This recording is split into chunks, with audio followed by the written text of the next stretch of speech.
Does gelatin really belong in pies? Or have we taken things too far?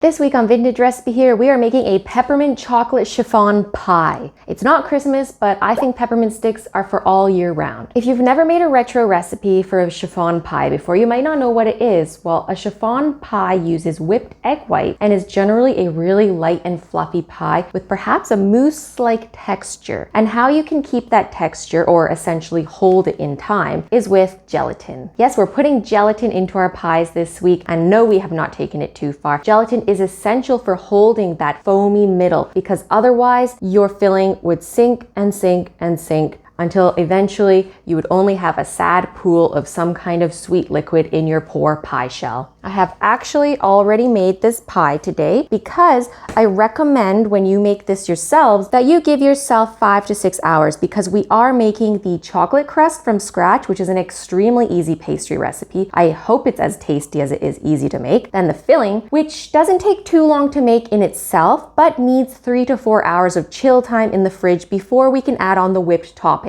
You can do pure whipped cream as the recipe suggests, but I had a lot of Dream Whip rolling around in my pantry from when I made that ginger spice cake, so I used 1 packet of Dream Whip, and then of course we're gonna crush some peppermint candy on top, which you will see again at the end of the video. So if you are ready to learn how to make this chiffon pie, let's get started. Or if you're ready just to see what it looks and tastes like, skip to the end. I've got chapters at the bottom, but for those who want to bake it, let's get started. First, let's start with our crust. You're going to sift 1.5 cups all-purpose flour with 2 tablespoons of cocoa powder. The sifting of which is actually extremely satisfying to watch, which is why I left the full-length clip of this sifting in the video.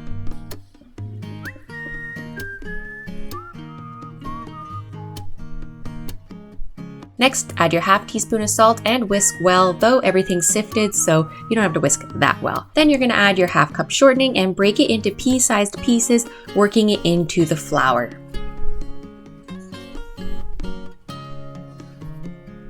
Should look like this when you're done. Next, add cold water by the tablespoonful until your dough comes together. I started with 3 tablespoons as the recipe suggested, but as you'll see, you will need many more tablespoons of water. You want your dough to be able to push together into a ball so that you can actually roll it out. You do want to be careful about being gentle and not to develop the gluten too much in the flours, but because we're using shortening, there's actually less of a worry about that than if you were using butter and doing 100% butter crust. So here we are shaping it into a ball, catching all those little bits at the bottom. It should look like this when you're done. Okay, so the book suggests rolling this between wax paper sheets, and I don't have wax papers, so I just rolled it onto a floured counter, and hey, saved myself a little bit of money. So whichever way suits you, you do it that way. And again, we're gonna roll this out until it's slightly bigger than our pie plate because we want a fluted edge.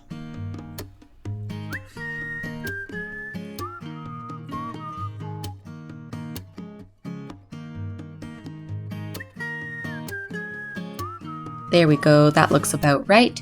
So what I like to do is brush off some of the excess flour because that's not really tasty. This is my tip for getting your pie dough from the counter onto your plate, is to roll it into your rolling pin and then unroll it like a magic carpet. So, after you settle your dough into your pie plate, I'm going to show you how I flute my dough. I learned how to do this when I was working at a specific bakery in my hometown. And what we would do is cut off the excess dough from around the sides of the pie plate, squash it into a ball, and then much like playing with Play-Doh or plasticine, we'd roll it into little tiny snakes. And then what we're gonna do is put those snakes around the edge of our pie plate and then squash them in using our finger to create the fluted technique. There are many different ways to get a fluted crust on your pie, but this is how I like to do it because I find it really fun, and I did this hundreds and hundreds of times at that bakery, especially around Thanksgiving and Christmas, because all of the apple pies had fluted crusts.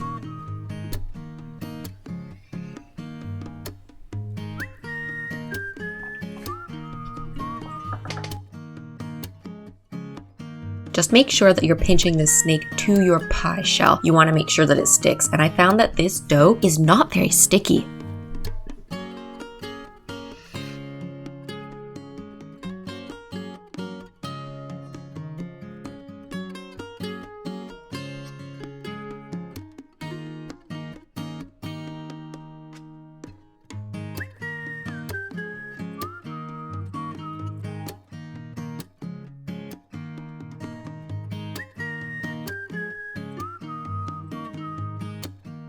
And here we go. This is the finger action that I use to flute it.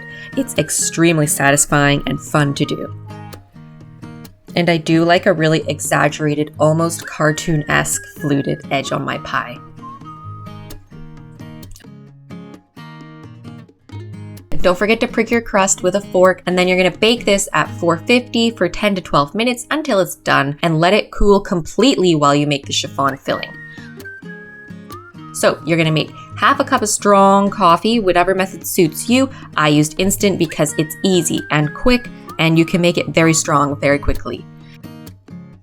Then you're gonna soften your gelatin over your water. And while you're waiting for that, you can separate your yolks and whites of the 4 eggs. You want your yolks in a small bowl because they're just gonna get mashed up and put into the chocolate and coffee mixture. But you want your whites in a bigger bowl because we're going to whip them. Once you're done that, we are gonna melt your chocolate with that hot coffee in a pot. Be careful, don't let it stick to the bottom. Make sure that you are constantly moving and mixing this. When that's off the heat, you're gonna dissolve your gelatin into your hot coffee chocolate mixture. Once that's dissolved, you're gonna beat these egg yolks and then mix them in as well. And you'll see here, it looks very beautiful when you're mixing it in.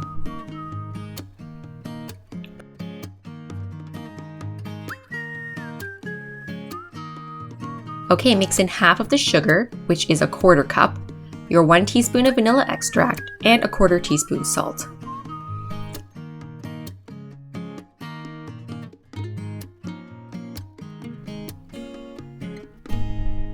Now you're gonna chill this while you whip your egg whites. Beat your egg whites until foamy and then gradually add the rest of the sugar, which should be that 1/4 cup left over.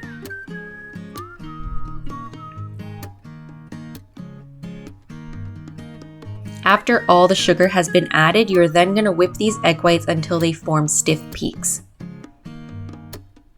They should look really shiny and luxurious when you're done with them. So you're gonna need a big bowl to mix these 2 elements. I recommend pouring your chocolate coffee mixture into a big bowl and then adding the egg whites on top of that because you are going to gently fold these in. Just keep folding. This took quite a while, which is why I sped up this part of the video. I swear I'm not being rough, I just sped it up. It takes a while. It should look like this when you're done. Pour this into your shell, and we're gonna chill this in the fridge for 3 to 4 hours. Please make sure you don't have anything stinky in your fridge at this time because it will affect your pie. Then you're gonna make your whipped topping when you are getting close to serving time. This can be pure whipped cream, which I recommend, or Dream Whip if you have it hanging around the house like I do. Then you're gonna crush a peppermint stick or a candy cane. The method is your choice. I used a rolling pin. You can see it wasn't terribly effective doing this in the wrapper. I should have put it in a Ziploc bag, but again, I didn't have any on hand because I don't like buying things you have to throw out. There it is, all chilled. We're gonna spread this whipped topping on the pie. Kind of do it like how I would describe Martha Stewart style, which is very rustic with little whippy swoopy things. Looks so delicious and effective, and it really reminds me of her style of cake decorating for some reason.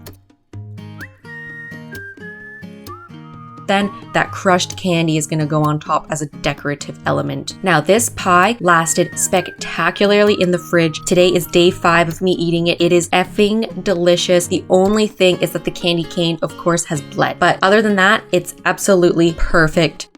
Okay, I'm back. It's about 2 seconds later after the intro, and I am now ready to cut my pie. I'm a little bit nervous about this crust because it was so simple, and it did use just shortening, which means it's less likely to become tough, but doesn't add any flavor to the crust. As for the filling, because there's coffee in it, I'm wondering why this is not called a peppermint mocha chiffon pie, which I have been mistakenly calling it since I decided I was going to make this. Actually doesn't really reference coffee at all in the name. It just references peppermint and chocolate, but the only peppermint element is the crushed candy on top. We're not using any extract. Can't waste that. Okay, let's see. Oh, my weird fluting technique failed me. Here we go. Dun, dun, dun. Oh, wow, that's a thick pie. Wow, I'm surprised about that.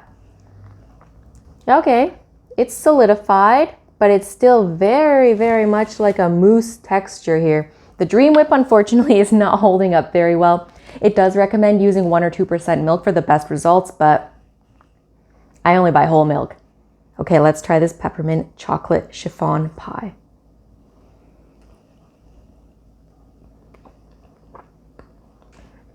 That filling is amazing. It's like a rich chocolate mousse.